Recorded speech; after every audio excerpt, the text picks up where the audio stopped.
Banyak benda-benda kadang kamu suka sangat benda ni. Kamu inginkan benda ini. Padahal kata Allah, dalamnya keburukan untuk kamu. Dan terkadang banyak benda-benda yang kamu tak suka. Kamu membenci hal ini terjadi. Kamu tak suka ini terjadi. Padahal di dalamnya Allah letakkan kebaikan. Dulu zaman beberapa tahun silam, zaman-zaman penjajahan Belanda dekat Indonesia, ada satu orang ulama wali Allah. Jalan-jalan dengan murid dia. Cikgu saya dulu. Jalan dengan murid dia. Zaman dahulu kan susah nak jumpa bas. Bas bukan macam sekarang ni kan, 15 minit ada bas, 15 minit ada. Zaman dulu bas mungkin satu hari sekali, dua kali kalau ada jalan kan. Kadang-kadang kerana kesusahan transportasi, mereka tak segan silu nak menumpang orang. Dulu pun, zaman-zaman dulu pun kita selalu tumpang kan, tumpang daripada lori, tumpang orang. Dan zaman dulu orang tak terlalu banyak yang jahat-jahat. Daripada pun berani tumpangkan orang. Sekarang ni kan kita bukan tak baik hati, tapi kita khawatir. Yang kita tumpang tu garung, perompak dan lain-lain, kita khawatir. Jadi itu terjadi pada Tok Guru ni. Dia berjalan dengan murid dia satu tempat. Berjalan kaki tepi jalan raya.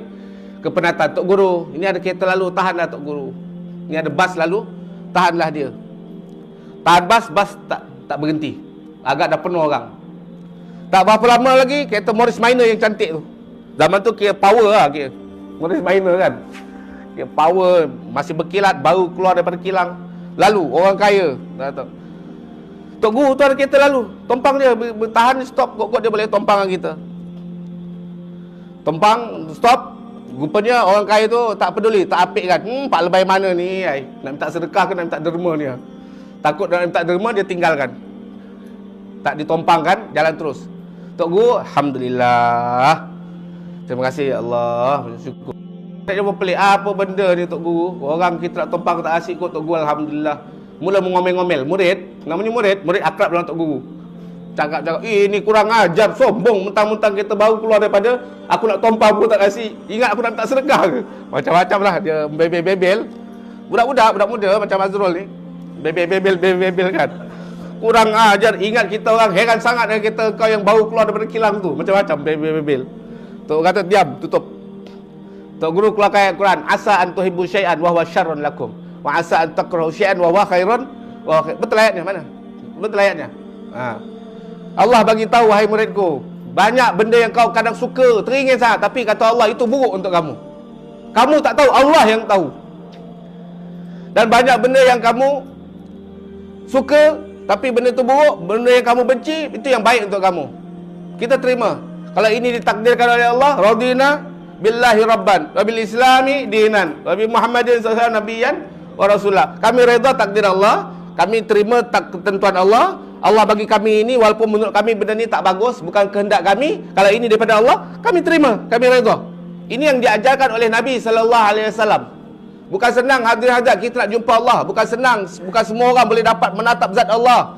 Bukan semua orang boleh melihat Allah setiap detik, setiap saat di hari kiamat. Padahal itulah igawan kita, dambaan kita.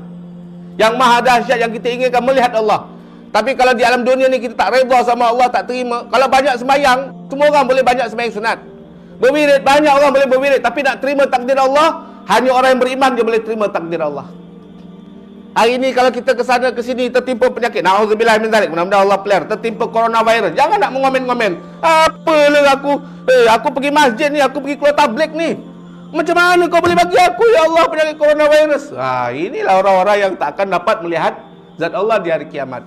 Bahkan kata Allah, man lam yardha biqada'i, siapa-siapa yang tak terima dengan hati yang lapang ketentuan takdirku, walam yashkur ala na'mai, tak bersyukur atas banyak nikmat yang aku dah bagi pada dia, falyakhruj min baini ardi was samai, keluarlah kata Allah daripada langit dan bumi aku, wal yatlub lahu rabban siwai, cari Tuhan selain aku kalau kau tak nak terima ketentuan daripada aku. Kalau Allah bagi kita sakit, alhamdulillah, memang kita minta afiat. Ya Allah bagi kami kesembuhan, bagi kami terpelihara dari penyakit. Ini doa kita. Tapi kalau kita dah doa pun ternyata Allah bagi juga, ini kita kena redha, kita berbahagia. Ini ketentuan yang kau bagi ya Allah. Mungkin buruk menurut kami, tapi sebenarnya ini baik untuk kami. Kalau kami matikan penyakit ini, mati syahid. Mati syahid. Bukan senang nak mati syahid ni. Antara yang Allah SWT bagi pangkat tinggi mati syahid adalah siapa?